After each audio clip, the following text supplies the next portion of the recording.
Good evening, everyone. Good morning. Good day, everyone.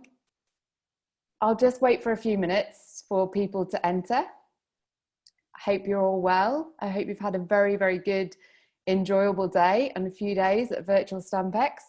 It's really nice to welcome you all here. Right, well, thank you so much for joining us. Welcome to tonight's very last Stampex talk. The whole series is now available in the Spink Auditorium. So if you've missed out, don't panic, pop back in, watch them. Tonight's talk with Bill and Mike will also be there this evening. And I am really delighted to welcome two YouTube stars and line engrave experts, Bill Barrell and Mike Williams. So we will be taking questions at the end, so please do pop those into the Q&A box below. And now I'm going to hand over to Bill and Mike to talk to us about the line engraved stamps of Great Britain, 1840 to 1880. Over to you, Bill. 1880, Isabel. Thank you very much. Okay, thank you very much, Isabel. It's a pleasure to be here, and what a success this virtual Stampex has been. I'm Bill Barrell, dealer in Great Britain postal history and stamps, and also collector and exhibitor of Great Britain postal history and stamps. I'd like to thank you for scheduling us last, Isabel. I don't know whether we're bringing up the rear or whether you've saved the best till last. But anyway, without any further ado, let's get going. So, the line engraved stamps of Great Britain, 1840 to 1880. This is what I'm going to talk about tonight. Why do we have the postage stamps? 1830s postal reform in the UK. The design of the world's two postage stamps. Where did the design come from? The line engraved printing process. Plate construction. The first plates. The change from penny black to penny red. The introduction of perforation. Going to look at the introduction of perforation and its use. 1855. The old die is recut and we welcome die 2. 1855, die 2 significant items, and then 1858 to 1864, change of design. What have we got postage stamps? Yeah, it's a question we don't always ask ourselves. Quite simply, they're there as a receipt for purchase of a postage service. They were introduced by the Victorians, who inherited a very expensive and somewhat archaic postal system with very high charges, largely caused by the British government's need to raise money to pay for the Napoleonic War. It was a system based upon the mileage a letter had to travel, the number of sheets enclosed, the weight of the letter. Prepayment was not compulsory, and to just complicate matters, there was a comprehensive free franking system for bishops, lords, and peers, etc. It was a system abused by many who enjoyed free mail, and it's estimated about 12.5% of mail was spent free of charge. That's a lot. That's a lot of income lost. So postal reform is needed, and to show that, I've got this letter at the bottom here, which is 1826. It's travelled 47 miles, Glasgow to Edinburgh. Postal charge of 20 shillings and 5 pence. Weighs 8 3/4 ounces. Charged 20 shillings and 5 pence, which in today's money, £2,050. We need postal reform. 1930s in the UK was a period of great reform, of great social reform. Rowland Hill, he has a vision which he outlines in a very, very important pamphlet, Post Office Reform, its importance and practicability. He suggests a low uniform postal rate based upon weight, and postage should be prepaid. So postal reform is on the way. The first period of postal reform, December the 5th, 1839, a new scale of postage is introduced, and the highest charge for a letter not exceeding ½ ounce is 4 pence, but prepayment is not insisted upon. Second stage of postal reform, 10th of January, and probably the most important stage of postal reform, that high rate, that postal rate for mail not exceeding ½ ounce was reduced from 4 pence to a penny. That's if it was paid, or it was charged double, i.e. 2 pence upon delivery. So prepayment is not encouraged, and a receipt for this prepayment was needed. So, any ideas what was used as a receipt for prepayment? What we've got here on the left is an original postal notice, and that right is a first day usage of the uniform penny. So we have the need for a receipt for prepayment. What do? They came up with a little sticky piece of paper, which we now know as postage stamps. The third stage of postal reform, 6th of May, saw the introduction of 2 stamps, penny black and the toppenny blue. The cover here on the right is a very well-known first day cover, penny black first day, used on the 6th of May. It's a particularly fine example. It's clearly dated inside, 6th of May, and it's got a very clear back stamp. What is also nice is that the back stamp, the Cornhill local usage hand stamp in London, and the Maltese cross are in the same shade of ink, totally genuine. It's got a great provenance. And for those interested in May dates, there's a fantastic book by Mike Jackson called May Dates. He has produced a survey of penny blacks, toppennies, moreheads, caricatures used during May. He records this cover, and he gives its provenance. And the provenance, which is very interesting, it first came on the market in 1951 in a Harmer's sale, where it sold for the grand sum of £77, 10 shillings.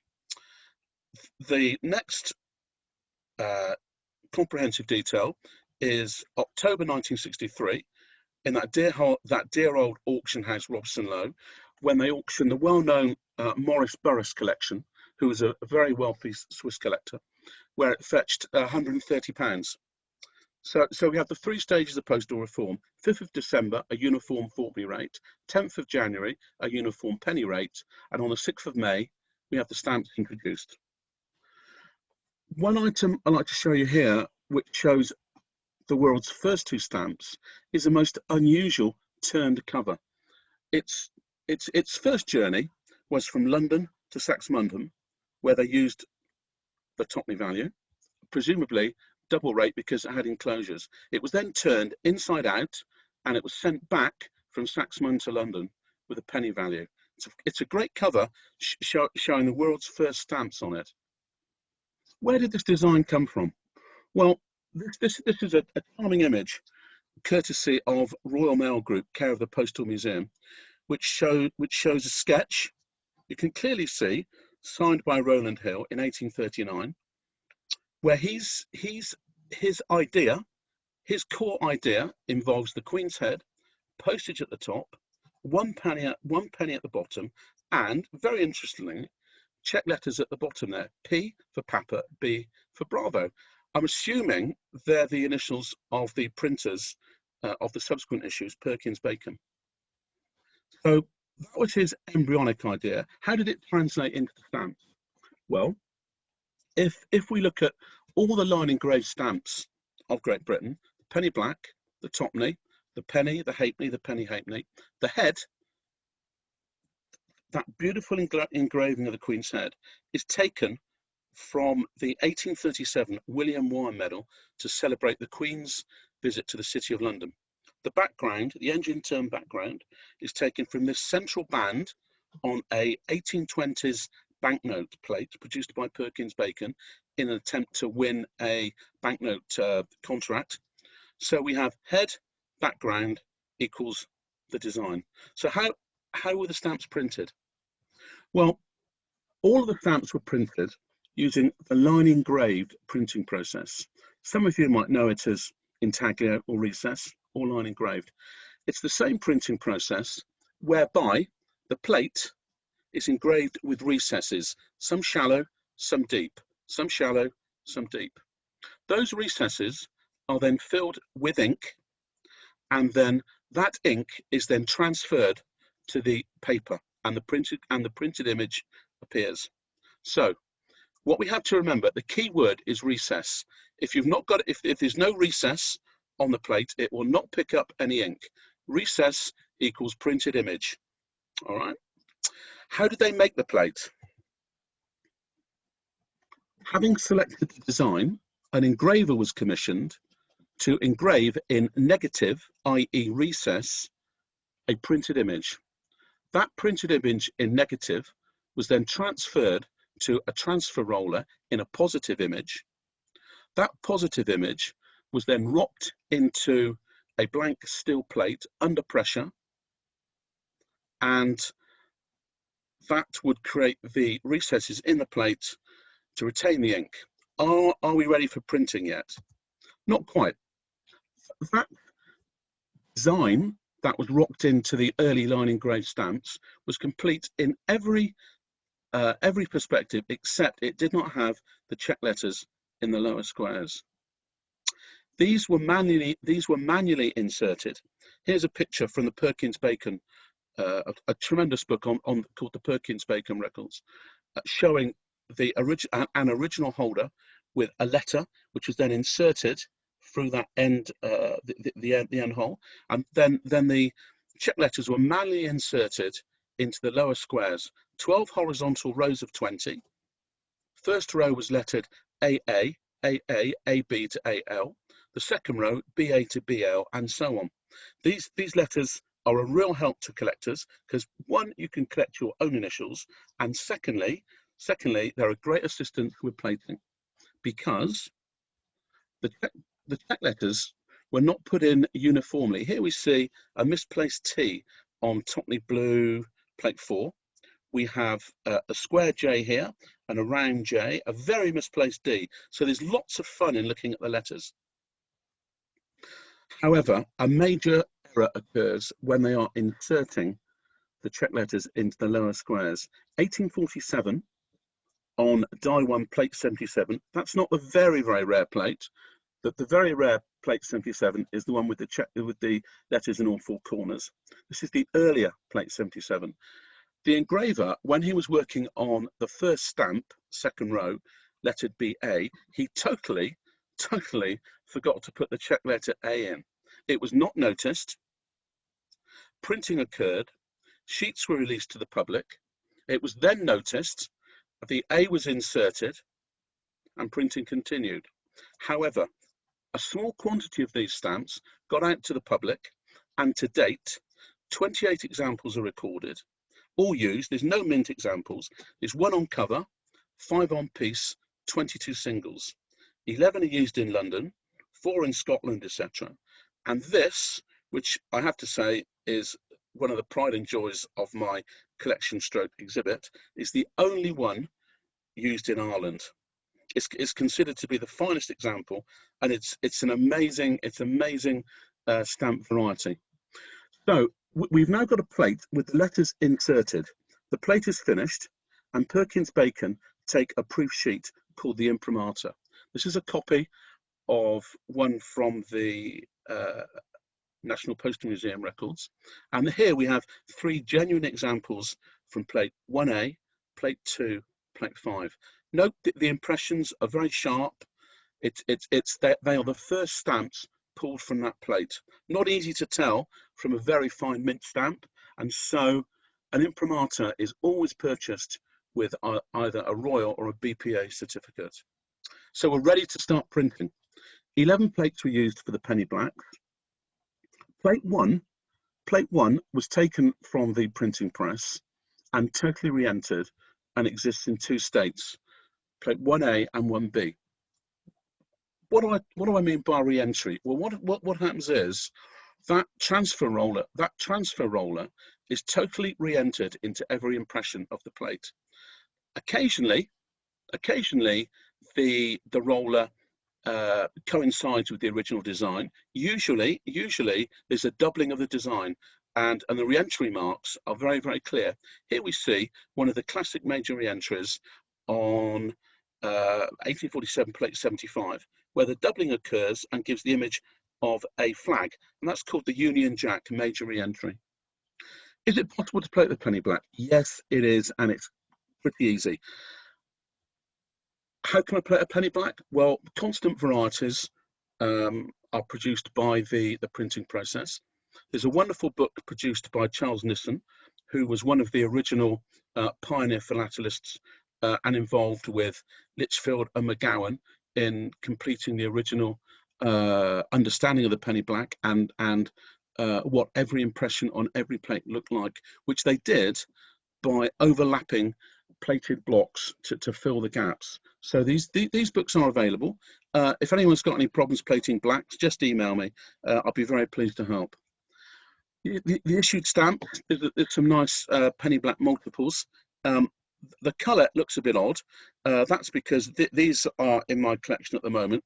This one was a recent purchase, and I've had to lift the copy from the auction catalogue I bought it from. So it's a bit odd. Okay, penny black's used on cover. There's a couple of nice pieces there. Plate 4 and plate 10. This plate 10 cover, strip of 5, very unusual. Plate 10 it's not the rarest plate. We'll come on to that in a minute. It's the second scarcest plate. And this is the largest known plate 10 piece used on cover. When it was sold in 1990 in the Sir Leonard Atkinson collection, who was I met him several times in my early days working for Stanley Gibbons. He had a wonderful display at London 1980, and this would have been in his exhibit. And at that time, it had 6 stamps. Someone who purchased it at the auction or afterwards has cut off the 6th stamp, which was damaged. It kind of takes a little bit off the cover, but it's still the largest known strip from this plate. Okay, the rarest plate, penny black, is plate 11, but it's not. It's not black. It's usually in a grey-black shade. If you compare this impression here from plate 2, this is what we call the black. These 2 impressions here are from the much scarcer and fabled plate 11 in a very distinctive grey-black shade. So Perkins Bacon and the Inland Revenue have gone to great lengths to produce these stamps. Did people try to cheat the Inland Revenue out of paying for postage? Yes, they did. Here's a fascinating little newspaper clipping dated May the 7th. This is the day after the stamps have been issued. Someone is writing to the editor of the Times, "Sir, this stamp came on a letter from Manchester and has been placed on the outside of this and directed to you to show it can occasionally be used again." So as early as May the 6th / May the 7th, we see someone reusing the stamp. The Inland Revenue were obsessed by loss of revenue. So in June to August 1840, a series of colour trials were conducted to explore a change of colour for the penny value. They've been called the rainbow. They're called the rainbow trials because of the lovely range of colours there, blues and pinks, and they're lovely items. So we have the rainbow trials, and a new colour is selected for the penny value. The colour they choose is red, and that is issued to the public February the 10th, 1841, and this is a nice postal notice. It does belong in one piece. It was just scanned in 2 halves for ease. This is a postal notice sent to the postmasters to say, "We've got a new stamp, cancel it with black." The first penny reds were printed from 7 of the original penny black plates, 1B, 2, 5, 8, 9, 10, and 11. Now it's possible to match them. You can get the same lettering in the lower squares, same plate, but in black and red. What I've done here is I've put together a match quartet from plate 8, all lettered Bravo Delta, Bravo Delta, Bravo Delta, Bravo Delta. We've got penny black with a red Maltese cross, Bravo Delta, penny black with a black Maltese cross, Bravo Delta, and the rare one is plate 8, of course, with red Maltese cross, Bravo Delta, and then the run to the litter, the penny red with the black Maltese cross, which is I was amazed that I could do that. And if you want a challenge out there, what I would say is first find the red on red and then match the other 3, because if you start with that one and try to find those 3, you've got no chance. So the first plate used solely in red was plate 12, and here's a selection of mint pieces. Plate 13, which is a very rare plate, largest known block, X Seymour, another nice block, X Seymour and Atkinson. Now all of these stamps were imperforate and separated from the sheets using scissors. Separating stamps using scissors, very time-consuming exercise. So in the late 1840s, An Irishman, Henry Archer, made his first attempts at separation based upon rouletting, which is cutting a series of little cuts between the stamps to aid separation. Wasn't very successful. This is a very rare pair from plate 71. He was not he was not put off, and he continued with perforation experiments, and he successfully achieved the idea of perforating stamps using a perforation 16 machine, which he sold to the Inland Revenue.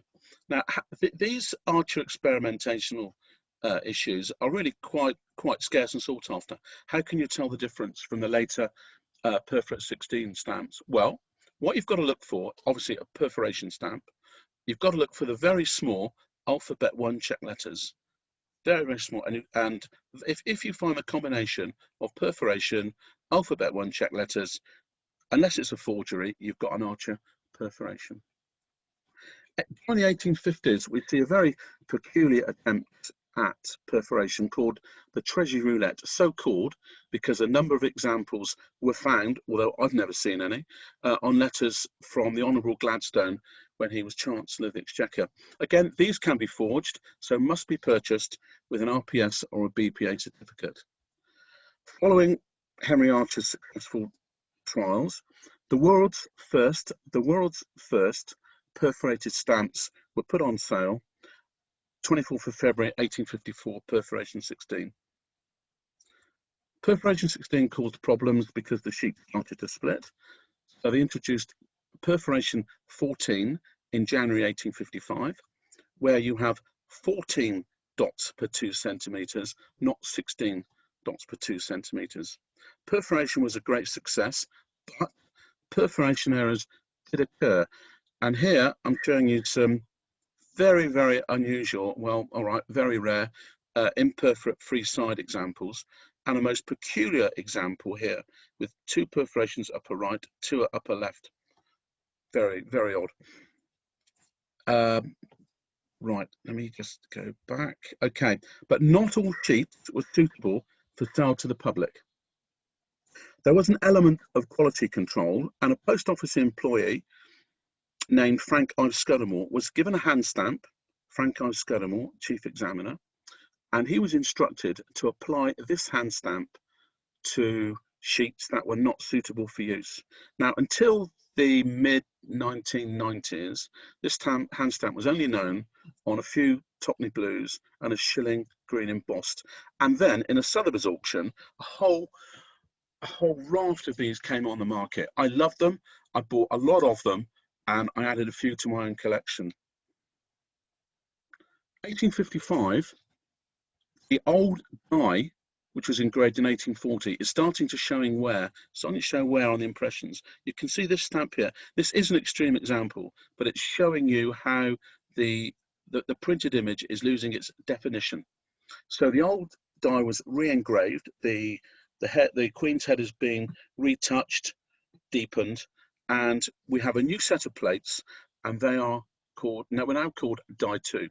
So we have die 1, of which there were 210 plates or so, and then we start with die 2, plate 1 again. This is an interesting cover showing a combination of die 1s and die 2s. Very sought after cover, a very sought after type of usage, where you have the older die 1s here, then you have the much stronger impression. So if you want to, a quick comparison on the 2 dies, you've got die 1, die 2, which to my mind is a lot sharper. Soon after die 2 was introduced, they introduced a larger crown watermark, and here's a most unusual piece of unused paper. Prior to this, they've been using small crown watermark. Here we have large crown watermark as a greater aid to the fight against forgery. The Inland Revenue, who controlled stamp design, were absolutely obsessed by loss of income, as the taxman is today, I suppose. Now, what I'm going to show you now are a few items, 6 or 7 significant items from my exhibit, which are all die 2 pieces. Here we see the work of Frank Ives Scudamore again, and this is quite incredible. It's a block of 60 from die 2. When Sotheby's had the auction, there were quite a few blocks this size, but many have now been split down. This delightful chap up here is Robson Lowe, who I only met once. I met him once in a Christie's. I was viewing a Christie's auction, and I couldn't believe it, because he to people, you know, of perhaps my father's generation, Robson Lowe was the doyen of philately stamps, and he really drove and created the market for postal history.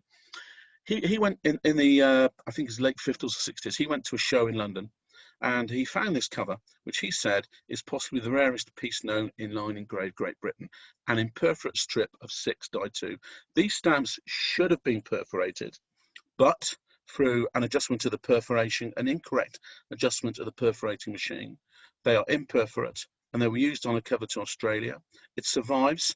Now, I think that there are better covers than this, obviously, because he was speaking from the 1960s, and he wouldn't have known, for instance, of the famous Lord Buccleuch cover, where you have the only cover known with a penny black, a topney blue, and a penny red on, which that has to trump that one by a long way. But it's a great item. Another item I'd like to show you is a quite remarkable used block of 38 die 2 pennies, plate 13, with the OXO cancellation, which has been used in the British Post Office set up in Constantinople to cancel mail from the troops serving in the Crimean War back to Blighty. And it's an incredible piece. It's had a couple of stamps removed here, unfortunately, but I'm on the hunt for those. These are some very interesting pieces, mint blocks with plate numbers in the corners, which are particularly sought after and rare. This particular block here was purchased by my late father, who was very much a very keen stamp collector. He purchased it in Robson Lowe years ago, and is the personal collection of Dr. Wiggins, who was a pioneer collector. A collection of plate die 2 plate 27, remarkable plate, over a million sheets were printed. These show a major re-entry in various states: blue paper, white paper, transitional, small crown, and the unique imprimatur. I couldn't turn these down. When the Moorady was introduced in 1840, it wasn't very popular.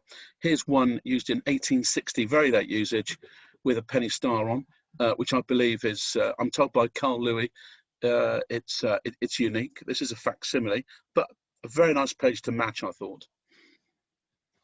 A couple of years ago, there was a major sale by Spink, the Chartwell collection, who was a very wealthy British industrialist, and it was full of lots of very nice pieces. And this is a mint block of 1857 rose red on white paper with plate numbers and the full margin inscription at top. Beautiful piece, lovely colour. Obsessed with fraud, the Inland Revenue. Well, at times they were right. Here's a very interesting cover here, 1854. Now, if you look here, it's split into two. It's split into two stamps. It's the two remaining halves of stamps where the other half has been cancelled, put together, but it's not been done very well because they've not overlapped it. And if you look at the bottom, one is fine, but penny is spelt P-E-E-N-N-Y. Now, in every dictionary I've ever used, penny is just got one E in it. So there's a change of design. Letters in all four corners are introduced as an aid to fight forgery. Nice cover with showing the old design and the new design. The new design is introduced, and is a stunning piece. 1867, there was an exhibition in Paris, and the Board of Inland Revenue decided to supply the General Post Office, who were at the exhibition, with samples of their work, and they requested a block of 20 in black, blue, and rose pink, I believe is the other shade. This is the unique block of 20 penny plate numbers that went to the Paris exhibition, and that really brings us to the end of this chat. There's loads more I could show you, but the last picture, that's me there. That's me there. Is a picture taken at the incredible Royal Philatelic Society Philatelic Jamboree in Stockholm last year, where I plucked up courage and I exhibited by GB Line Engraved, and I got a gold medal. So that's me. I'm Bill Barrell. If you've got any interest in GB Line Engraved, always pleased to hear from you. Any queries, I am very, very user friendly. Thank you very much. Thank you so much, Bill. That was absolutely brilliant. And now we're going to hand over to Mike.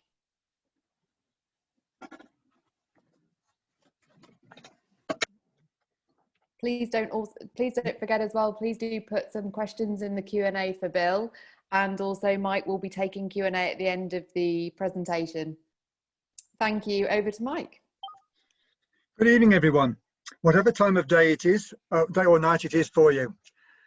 I'd like to talk to you about some technical details that help to identify some of the penny red stamps that were printed and perforated printed by Perkins, Bacon & Co. between 1854 and 1879.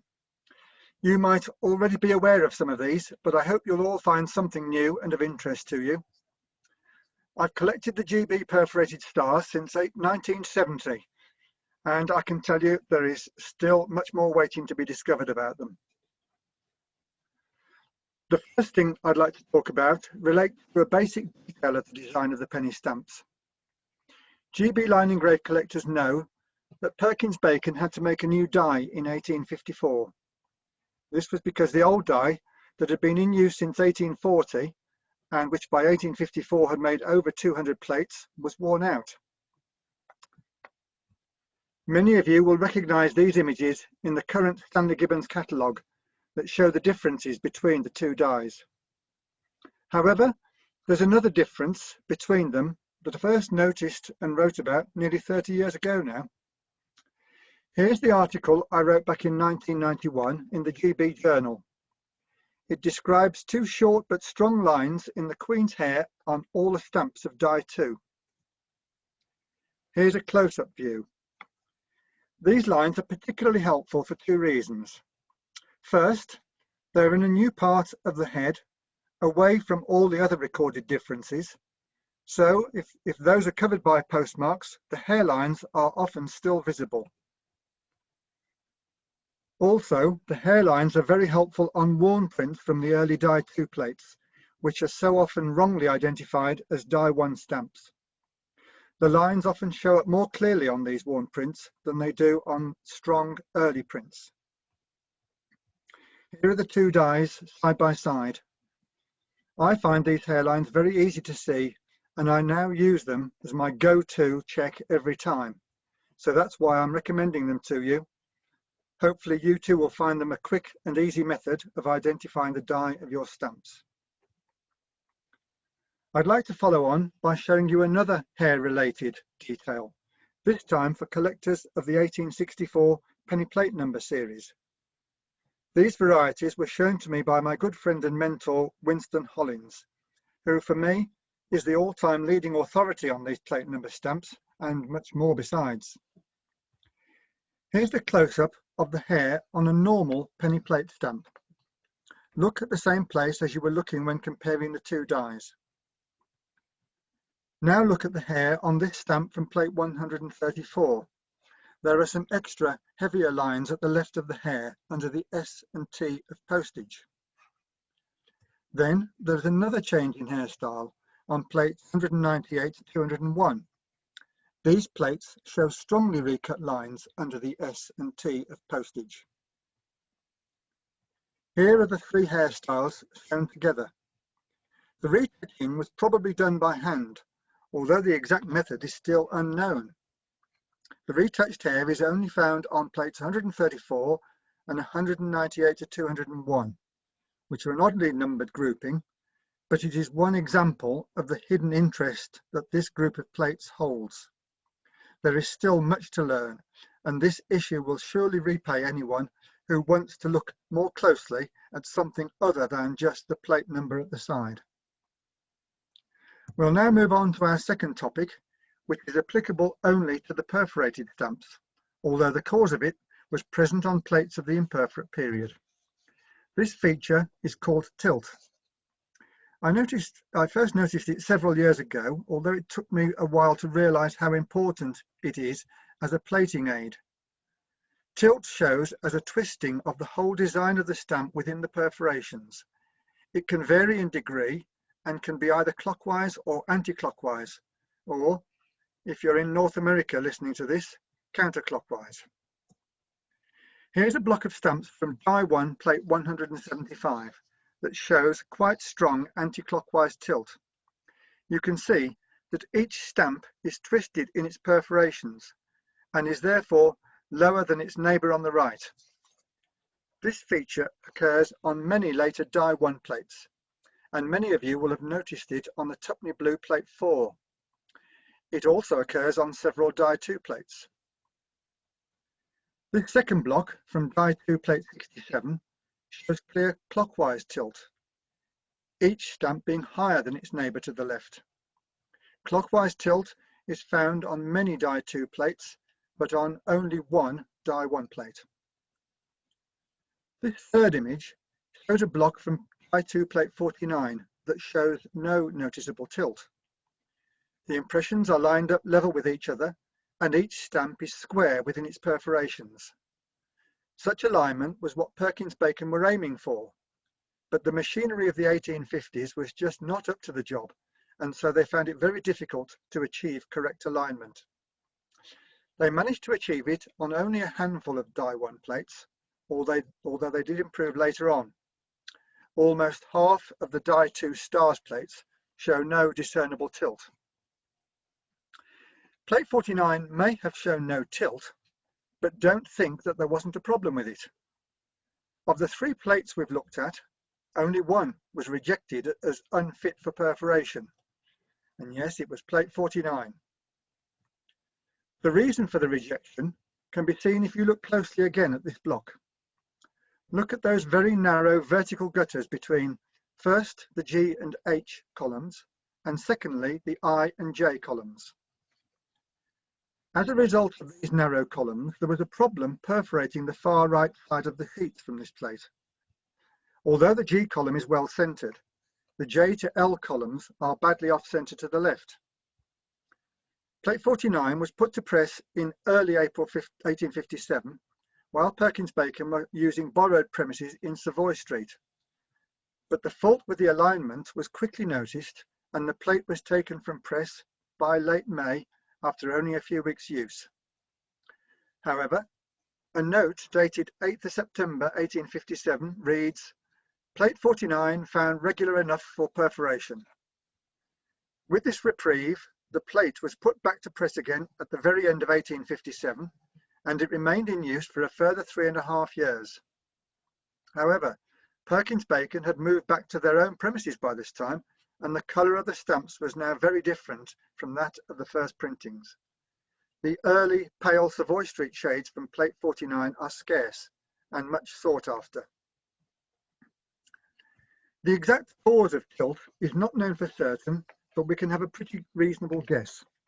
It is that the roller was not aligned exactly straight when it was rolled into the plate. Each impression was therefore rolled in at a slight angle to the direction of travel of the roller, although it was parallel to its neighbours. The whole sheet would therefore appear to be slightly non-rectangular compared to any of the stamps on it.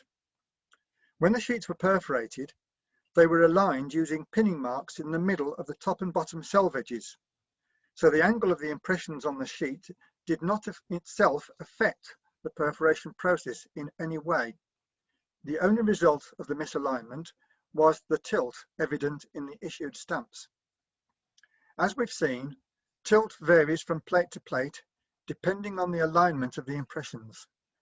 Knowledge of the tilt shown by each plate will enable platers to use it as a shortcut to plating. It can also be used as a final check on the plating achieved by other methods.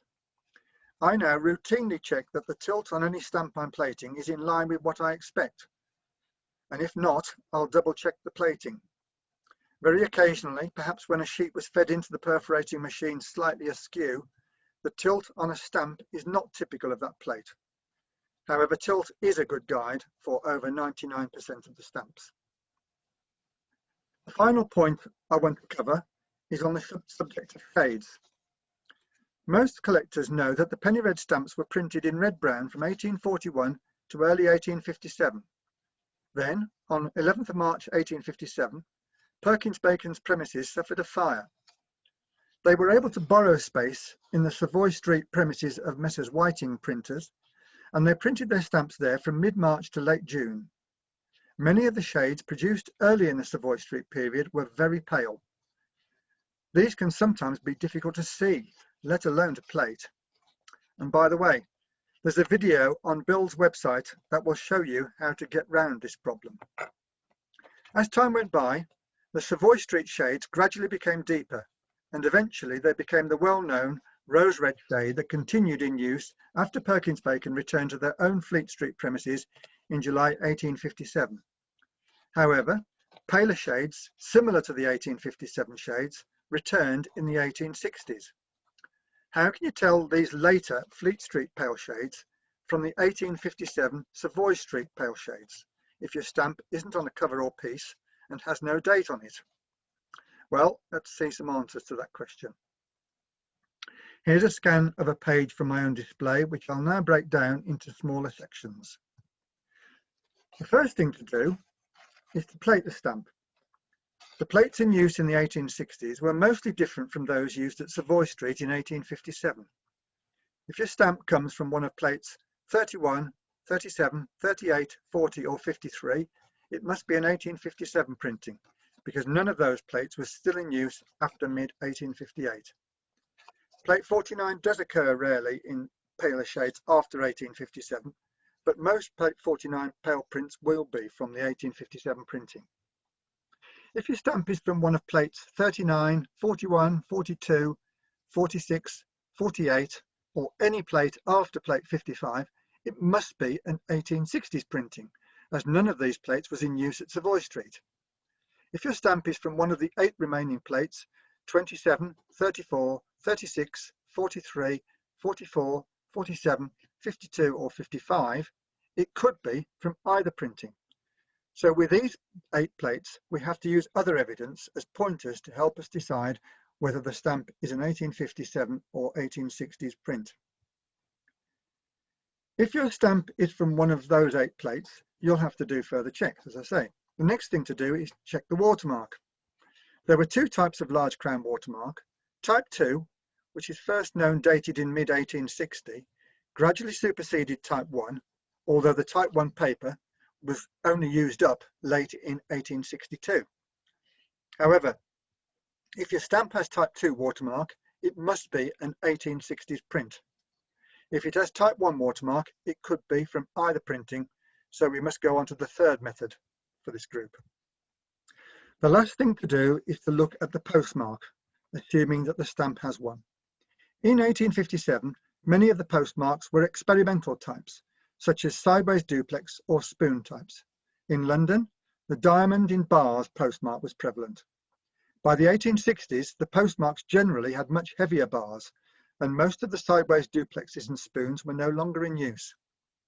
Here are examples of each type, including some from London. The keen-eyed among you will notice that the 1860s shades are also a bit pinker. The 1860s shade is actually called rose pink in the specialised catalogue, whereas the 1857 shade is called pale rose.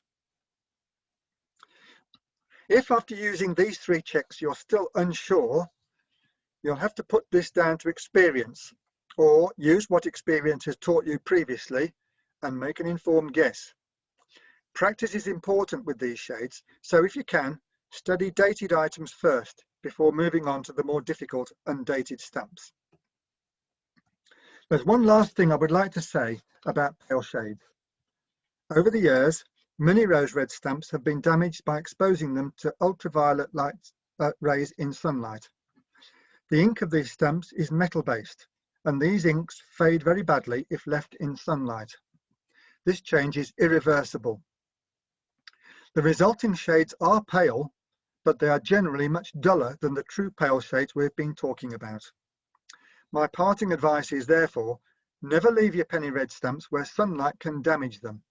And remember, the sun's rays can bounce around a room and destroy a stamp even if it's not in direct sunlight. So keep your treasures well stored away unless you are looking at them. That's all. If you would like any further information on any of the points raised in this talk, I can be contacted by email at bathcover@hotmail.co.uk or via Bill Barrell. Thank you very much for listening. Thank you so much, Mike. That was absolutely excellent. Thank you. Have we got Bill there as well? And we've got a little bit of time for some questions. How about that for time though? Yeah, brilliant. Well done. So please keep putting your questions into the Q&A. We'll try and answer as many as we possibly can. There's actually quite a few here already. So this one's from Nicholas Rust. What I wanted to ask Bill was how he sees the market currently and what his advice would be on how to advise a collector who likes spending money but won't be able to compete at international level. How can I best spend to expand but still leave some residual value in my collection? And then Bill, he adds a little note further down. He says, I meant in line engraved area, I collect 1841 1D reds onwards. Hi Nicholas, it's nice to hear from you. I think we've corresponded in the past. The market at the moment is incredibly strong. You know, this virtual Stampex, we've had incredible demand for postal history, blacks, reds, covers, cancellations. What can a collector do with perhaps a more limited budget? I would say you learn your topic. You buy your books and you learn your topic, and you find a nice little niche area to collect. Perhaps it will be, I mean, shades. I mean, some of the items that Mike has found, and Mike's got a far better knowledge than myself. He's found some amazing rare pieces, you know, which haven't cost him that much money because of knowledge. Knowledge in line engraved is everything. Does that answer most of the queries, Isabel? Yes, I think it does. Yeah. So there was quite a lot in that question. There was quite a lot in that. Yeah. So the market is very strong. I mean, we're kind of waiting to see what Gibbons are going to do with the Queen Victoria Specialised Catalogue, which comes out in November. And I've heard that, you know, kind of May date prices are coming down. But, you know, I'd be surprised if there's many changes because the demand is very good. You know, I before COVID, I used to travel the world doing shows, and you know, I'd go to Japan. The demand for line engraved was great. In America, it's really strong. In Canada, there are some fantastic collections there, and of course UK and Europe. You know, it's you know, it's a very strong hobby. You know, and I myself, you know, I wouldn't be. I mean, I spend quite a bit on my exhibit, amount of money on my exhibit, as you can see. Now, if I thought, you know, there was no future in the hobby or in putting money into stamps, I wouldn't be doing it. That's for sure. I hope that answers your questions, Nick. If you've got any queries, then you know, I'm always pleased to hear from you. Okay. Brilliant. Thank you, Bill. We've got one here. From an anonymous attendee, it says, for the support of a novice and intermediate collectors, would you consider adding a list of books that you feel every GB collector should have in their library? And then they've just put a note, thank you so much for the wonderful and highly informative presentation. Oh, thank you. I'm glad you enjoyed it. Can you just clarify which area they want information on books, maybe? Is it just GB? Yes, they've just put GB collector. Feel every GB collector should have in their library. Quite a. Okay. Well, okay. I mean, okay. I know you had a list of books at the end of your presentation. Yeah, I did. Yeah, yeah. I mean, I've probably got 400 to 500 books in my library here. The essential books. Okay, if you're interested in GB, you've got to start with. I'm assuming we're looking at a little bit of specialization.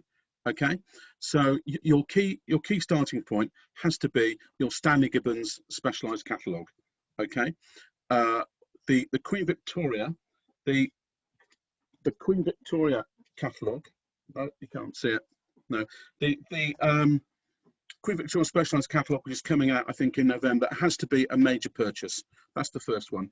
Other books I would recommend, there are excellent books by the Royal Philatelic Society called the Postage Stamps of Great Britain. That they produced a set of 4 stamps.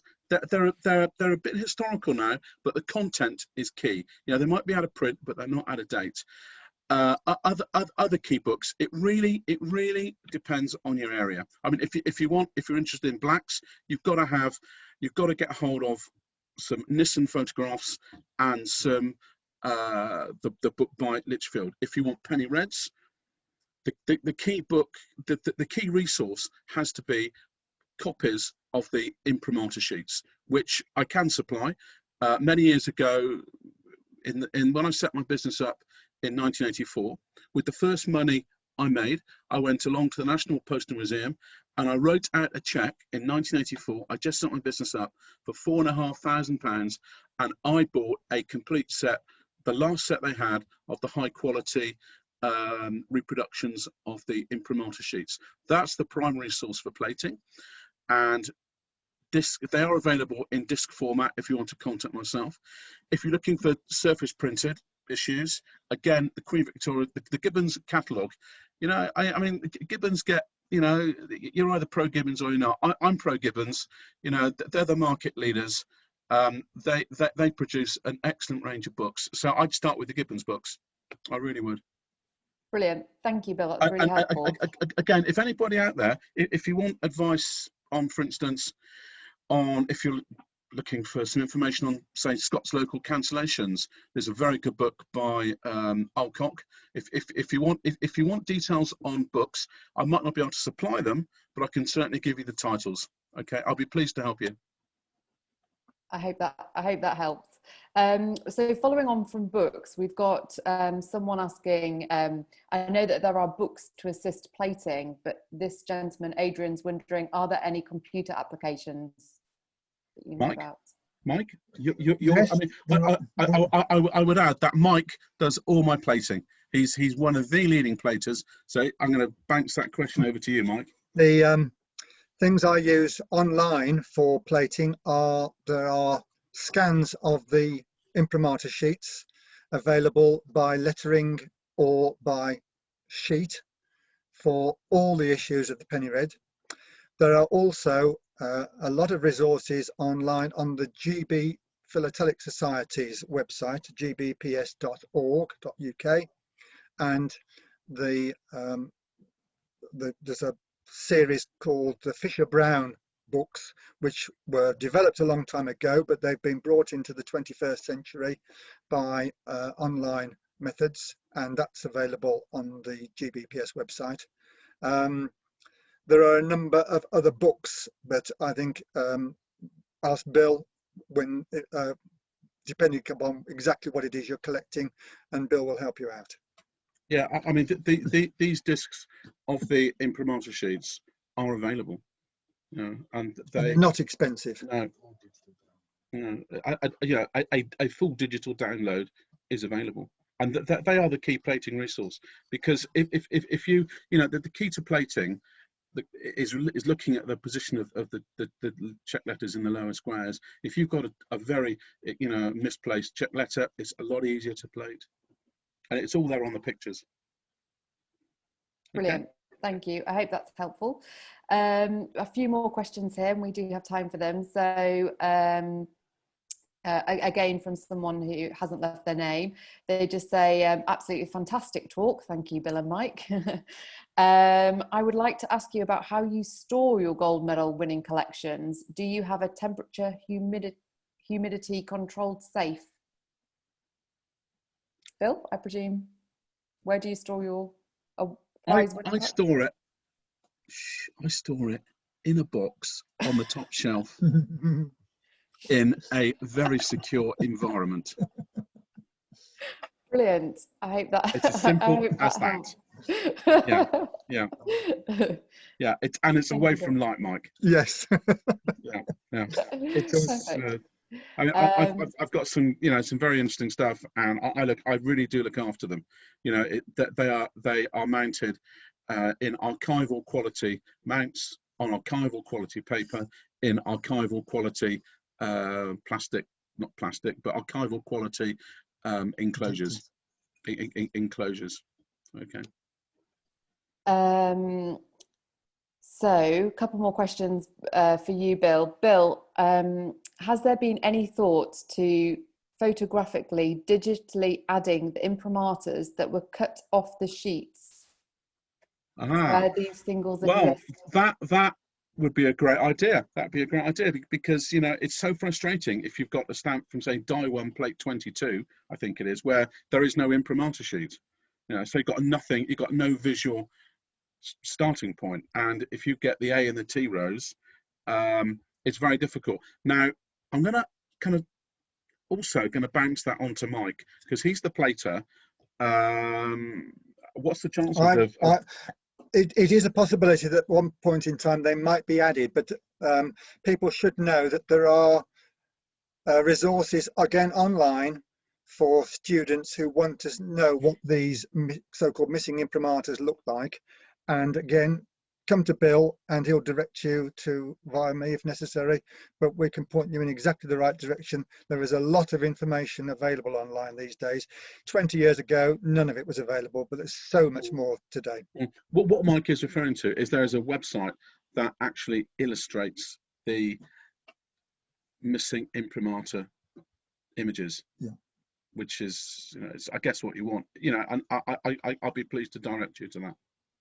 Brilliant. Thanks, Bill, and I hope that helps. So these questions keep on popping up. How much is the fullest of imprimatur sheets on disc?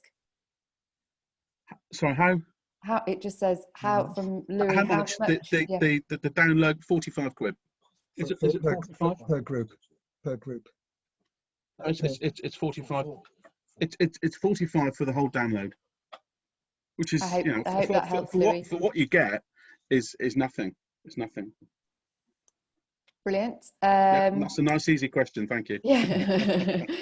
So this is from Jeff. Are there any records of sheet numbers sent to the Channel Islands post offices? Which period? Do we know? Jeff, if you can just leave us a note in the Q&A with regard to which periods, and any more information, we will come back to you. Should we do that? That's an interesting question. I don't know. I have no knowledge on that at all. I mean, I'm not a Channel Island specialist, and I'm not aware as to whether there are records of where the sheets were actually sent. That's an interesting point. No, I can't answer that. I know. Sorry, Jeff, can't do. Oh, Jeff has just written blacks and reds. Jeff. I think the only thing that you might do would be to compare the populations of the Channel Islands with the populations of the country as a whole, and make some sort of best guess estimate on that basis, on the assumption that the use of stamps in the Channel Islands was the same as the use throughout the rest of the country. But that's about the best I can think of. What I would say is that there is an amazing series of books produced by a French guy living in America, and he produced a whole series of 6 books which reproduced as many of the postal notices as he could find, from either the formal postal notices, as we saw in my exhibit, or notices that were released in the London Gazette, which inform people of changes of postal rates. Now, in that book, there are some postal notices that tell you which towns received certain stamps, such as the shilling embossed is being released in November 1848 or whenever it was, and is going to certain towns. So that, you know, that information may be there, but I'm not aware of a postal notice that tells that information. That's very helpful. Thank you, Bill. I think Jeff, Bill and Mike will be on Bill Barrell's booth. It's booth A6 after this chat. So if you want to chat to them more on the in the chat room, or ask them to direct message you, then obviously you can get more information there if that helps you. I've just got two more questions. I think we've just got time for these two. We're quite quick. Winston Williams, he just says, Bill, this is with regard to a fact that you've put in your presentation, Bill, so I'm not too sure if you'll have the answer off the top of your head, but you give a percentage of free mail, as I think you said, not exceeding 12.5%. Yeah. The report from the Select Committee on Postage, first report of 1838, would suggest 8.6% across the totality of letters. What is the source of your 12.5% figure? I don't know if you know. Yeah, I do. The source came from, I believe it was on the Royal Mail National Postal Museum website. I'm pretty sure on that. I hope that which is helps. where that amazing image of Roland Hill's picture that they've got. The Postal Museum website hasn't got a lot of information, but it's got some very interesting data on it, and I've got a feeling that's where I pulled it from. Brilliant, thank you so much. Quick question for Bill from a gentleman called Brandon. Is there anybody out there who mounts stamps for display purposes? Mounts them for display purposes? Professionally, not really. No, I mean, at the very highest level, if you are a very wealthy collector and you're a very busy person, I suppose, then you can employ someone to mount your exhibit. Brilliant. That's the only service. But hey, Brandon, there's a gap in the market for you. Go for it. You know, I used to work for Stanley Gibbons, and I left Stanley Gibbons in 1984, and I thought, hey, there's a gap in that penny red market because there weren't many people dealing in it, you know, and there was a gap in the market. I went for it, and 30 years later, you know, I've got this amazing business messing around with stamps on a day-to-day basis, traveling the world. So, you know, if you want to get into stamps, you know, find that gap in the market and go for it. Brilliant. Thanks, Bill. I hope that helps, Brandon. And that's it. Thank you so much for all those questions. Thank you so much, Bill and Mike, for joining us. That was absolutely excellent. Don't forget, everybody, Bill and Mike will still be on Bill Barrell's booth. So if you've got any further questions or just want to go and say hello, that is booth A6. Thank you, gentlemen, and have a really good evening. Thank you very much, Isabel. That was a pleasure. Thanks.